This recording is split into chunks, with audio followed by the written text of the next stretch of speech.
Olá, queridos! Tudo bem com vocês? Hoje eu vou compartilhar uma história muito especial para mim e que me toca muito. É a história da conversão de Lídia, a primeira pessoa convertida na Europa. Ela era muito disposta a servir a Deus e que buscava comunhão não só com ele, mas com os irmãos também. O evangelho chegou até ela através de Paulo e seus companheiros quando eles estavam cumprindo o ID de Jesus em uma viagem missionária. Ai, que viagem confusa essa, viu? Ah, não tá sabendo? Então fica comigo que eu vou te contar tudo dessa história que está registrada lá no capítulo 16 de Atos. E eu tenho certeza de que este vídeo vai te impactar e Deus vai falar com você de alguma forma. Então, vem comigo aprender mais sobre a Bíblia. Eu me chamo Isis e você está no canal Oração Inspirada.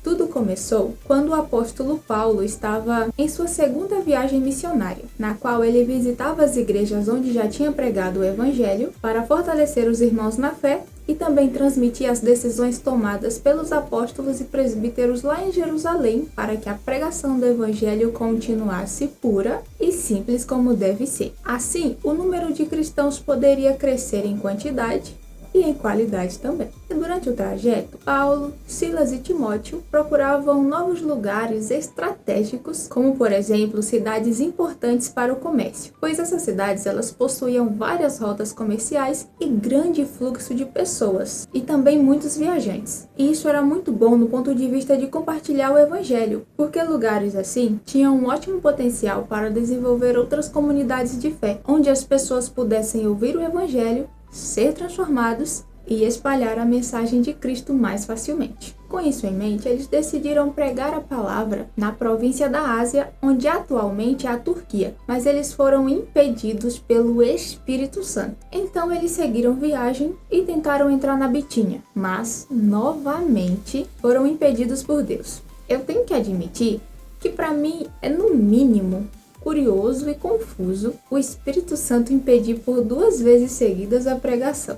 Mas temos que entender que a obra é do Senhor. Ela não é nossa, né? E Ele sabe muito bem a hora certa de agir e é soberano em seus propósitos. Além disso, nem todas as boas intenções são abençoadas por Deus, não é mesmo? E é como a Bíblia diz em Provérbios, que o homem pode fazer planos, mas a resposta certa vem do Senhor. Outro ponto a ser analisado é que nem tudo que dá errado é culpa do inimigo, sabe? Às vezes a gente gosta de colocar a culpa no inimigo quando as coisas não dão certo, principalmente com relação à obra de Deus. E no caso dessa história, foi o próprio Senhor que tinha fechado algumas portas, pelo menos naquele momento. Mas é do interesse dele, como justo que é, que a mensagem seja anunciada a todos. E sabe, quando surgem momentos de dúvidas, o melhor e mais importante é pedir o discernimento e a orientação ao Senhor. Devemos ser pacientes e confiar em seus planos, que são melhores do que os nossos, como é garantido em sua palavra infalível. E enquanto o apóstolo Paulo e seus companheiros seguiram viagem e aguardavam no Senhor mais instruções, Lucas se juntou a eles. E durante uma noite, Paulo teve uma visão, na qual um homem da Macedônia estava suplicando para que os ajudasse. E assim eles entenderam que Deus os estava chamando para pregar o evangelho lá na Macedônia. Com diligência e prontidão, obedecendo à vontade do Senhor, eles logo partiram para o seu destino, a Macedônia, e desembarcaram em Filipos, que era a principal cidade daquela região. Lá eles procuraram alguma sinagoga para anunciar que o Messias profetizado havia chegado. Mas eles não encontraram nenhuma sinagoga. E com isso nós podemos concluir que haviam poucos judeus naquela cidade, porque segundo a tradição judaica era necessário ter pelo menos 10 homens judeus casados para que uma sinagoga pudesse funcionar. E sem encontrar nenhuma sinagoga, eles saíram da cidade para procurar um rio, mas ainda ali na região de Filipos, porque eles esperavam encontrar um local de oração, já que os judeus tinham o costume de se lavar antes de fazer as orações, porque assim eles acreditavam que estavam se purificando diante do Senhor. E foi à beira de um rio que eles encontraram um grupo de mulheres reunidas. Eles se sentaram, como era a forma que os rabinos costumavam explicar as escrituras, até mesmo Jesus fazia isso, criando um espaço de diálogo onde os ensinamentos da fé pudessem ser compartilhados e discutidos. E eles começaram a compartilhar a boa notícia do Evangelho. Eles explicaram que o Deus das Escrituras é o mesmo Deus que enviou Jesus, o Messias judeu que foi profetizado desde o começo. Quando Deus, lá em Gênesis 3,15, disse a Eva que dela haveria um descendente, a saber, Jesus, que esmagaria a cabeça da serpente, que representa Satanás. E eles foram dizer que aquela profecia tinha se cumprido. Eles contaram que o próprio Deus se tornou um de nós em Jesus, que nasceu de uma virgem em Belém, que viveu nessa terra como um homem, mas sem pecar. Operou grandes sinais e maravilhas, foi rejeitado e teve uma morte horrível numa cruz. Seu sangue derramado nos purificou dos pecados para que pudéssemos ser aceitos por Deus como filhos. Mas Cristo não ficou morto. Ele ressuscitou para viver eternamente e para dar vida eterna em uma nova terra e em um novo céu, onde não há mais tristeza nem dor a todos os que creem. E todos que receberem Jesus como seu único e suficiente Salvador podem fazer parte dessa promessa. E assim eles compartilharam a mensagem do Evangelho. E essa boa notícia foi ouvida, inclusive, sabe por quem? Por Lídia. Ela era uma mulher temente a Deus. Ela não era judia. Ela era de Tiatira, mas agora estava morando em Filipos. Talvez por causa do seu negócio. Ela era rica e bem-sucedida. Ela vendia tecidos de púrpura. E esses tecidos eram tão caros que eram usados por pessoas de altíssimo poder aquisitivo e por reis, apenas. E a púrpura, ela não tinha uma cor específica, ela podia variar entre o roxo, o vinho, o lilás, tudo dependia da forma como era extraído e até da hora do dia, já que o sol deixava o seu pigmento ainda mais escuro e vibrante. Mas quando Lídia, que já temia ao Senhor e foi atraída por ele, ouviu a boa notícia que Paulo e seus companheiros vieram trazer, Deus tocou seu coração para que ela pudesse atender a mensagem.